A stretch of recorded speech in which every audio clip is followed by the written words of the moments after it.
Malaki ang posibilidad na magkaroon ng malaking pagbabago sa PBA by next season 49.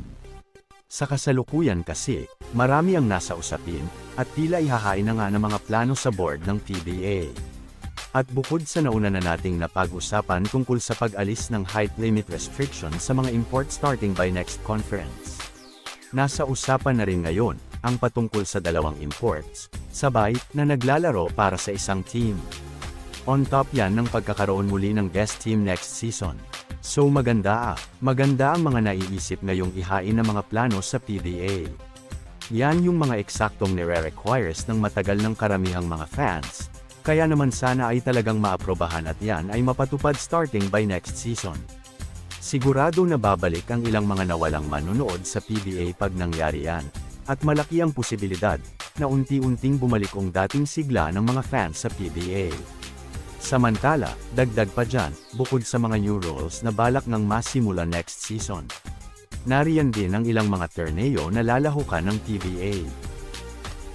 Una, balak ulit sumali ng PBA Next EASL, o yung East Asia Super League. Bagamat sa ngayon, hindi pa napag-uusapan kung sinong team ang balak ipasok dito ng PBA.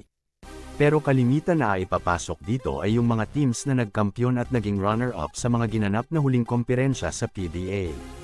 Samantala, bukod sa EASL na kalimitan naman talagang sinasalihan ng PBA every season. Balak ding salihan ng PBA ang BCL. Sa mga hindi nakakaalam, ang BCL o ang Basketball Champions League Asia, ay isang basketball competition that is organized by FIBA Asia. At tulad ng EASL, labanan din ito ng iba't ibang professional ball clubs sa iba't ibang liga across Asia. Yun nga lang, hindi siya tulad ng EASL, na limited countries lang ang kasali, since teams from East Asia nga lang po ang kasali, considered ang Philippines since Southeast Asia nga po tayo. Pero sa BCL kasi, buong Asia ang kasali. So lahat ng liga sa Asia ang usapan na dito. Kung makikita nyo nga po sa inyong mga screens, ay yung 19 countries ang considered ng BCL to enter sa kanilang torneo. So napakadami diba? So parang FIBA Asia din talaga. Ang kaibahan nga lang, hindi national team ang roster ng mga maglalaban-laban, kung hindi mga professional ball clubs ng kani-kanilang liga sa kani-kanilang mga bansa. So ayan nga po ang ilan sa mga dapat abangan next season sa PBA.